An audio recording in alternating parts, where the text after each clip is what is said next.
السلام علیکم ورحمۃ اللہ وبرکاتہ۔ دوستو، میں معاذ احمد اور آپ دیکھ رہے ہیں المعاذ اسلامی اکیڈمی۔ تو دوستو، آج کی ویڈیو میں آپ کو بتانے والے ہیں جیم، ح اور خ کا مخرج۔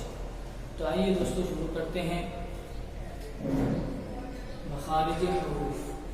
اب یہاں دیکھیں جیم لکھا ہے۔ جیم کا مخرج زبان کا بیچ اور اس کے مقابل اوپر کا تعلق۔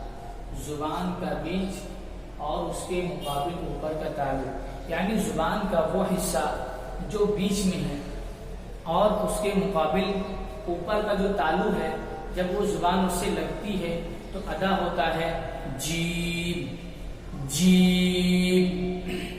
اسی طرح آپ دیکھیں ح کا مخرج وسط حلق۔ وسط حلق یعنی حلق کا درمیانی حصہ۔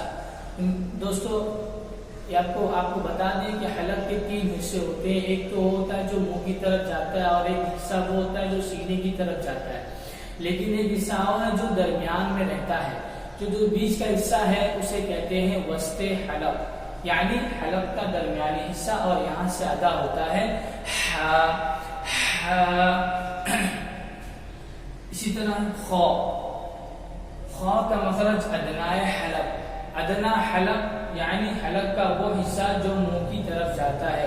تو میں نے آپ کو بتایا دوستوں کہ حلق کے تین حصے ہوتے ہیں، ایک تو درمیان والا اور اس کے اوپر ابھی ہم نے کیا پڑھا، ادنا حلق۔ ادنا حلق یعنی حلق کا وہ حصہ جو منہ کی طرف جاتا ہے، اس کو ابتدائی حلق بھی کہتے ہیں۔ تو حلق کا وہ حصہ جو منہ کی طرف جاتا ہے وہاں سے ادا ہوتا ہے خ ادا ہوتا ہے۔ ٹھیک ہے دوستو، اگر کسی حرف کا آپ کو مخرج معلوم کرنا ہو تو آپ کیسے کریں گے؟ اس کے لیے سب سے آسان طریقہ یہ ہے، آپ دیکھیں یہاں پر جیسے میں نے آپ کو بتایا ہوا ہے کہ اگر میں نے یہاں الف اور حمزہ لیا ہوا ہے اور جیم لگایا ہوا ہے، آپ کوئی بھی حرف لگا کر اس طرح سے ایڈ کر کے پڑھ سکتے ہیں۔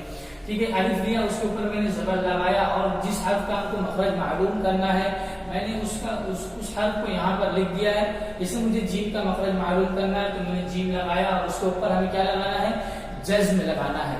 ہم جزم لگائیں گے، اس کے بعد جب اس کو ملائیں گے تو دوستو جیم کا مخرج آپ جب پڑھیں گے تو آٹومیٹک جو آپ کا آواز ہے، آپ کی آواز ہو جا کر جیم کے مخرج سے لگے گی۔ جیسے حمزہ جیم زبر اج اج، تو اس کو آپ کو چھوڑنا نہیں ہے بلکہ آپ کو صرف ملا دینا ہے اج اج اج، اس طریقے سے۔ تو آپ دیکھیں گے آپ کی جو آواز ہے وہ جا کر برابر وہیں لگے گی۔ اسی طرح ح کا مخرج معلوم کرنا ہے تو حمزہ ح زبر اح اح، اس میں آپ کو تھوڑی سی آواز میں تھوڑی سختی کرنی ہوگی، یعنی آپ کو جو آپ کی جو ہوا ہے پیٹ کے اندر وہ آپ کو تھوڑی طاقت کے ساتھ نکالنی ہوگی، اور جو آپ کا گلا ہے اس کے اوپر تھوڑا سا پریشر دینا ہوگا اح اح اح، اس طریقے سے۔ اسی طرح ہمیں اگر خ کا مخرج معلوم کرنا ہے تو ہمیں بھی ویسے ہی سیم کرنا ہے اور اس کے بعد اس کو ملا دینا ہے اخ اخ اخ۔ تو دوستو اس طرح سے آپ جو ہے آسانی کے ساتھ مخرج کو معلوم کر سکتے ہیں۔ تو ملتے ہیں اگلے ویڈیو میں، تب تک کے لیے آپ اس کی خوب اچھی طرح مشق کرتے رہیں۔ ویڈیو اچھی لگے تو اس کو لائک کریں، اور اگر آپ ہمارے چینل پر نئے ہیں تو اس کو سبسکرائب بھی کریں۔ چلتے ہیں، اللہ حافظ، السلام علیکم ورحمۃ اللہ وبرکاتہ۔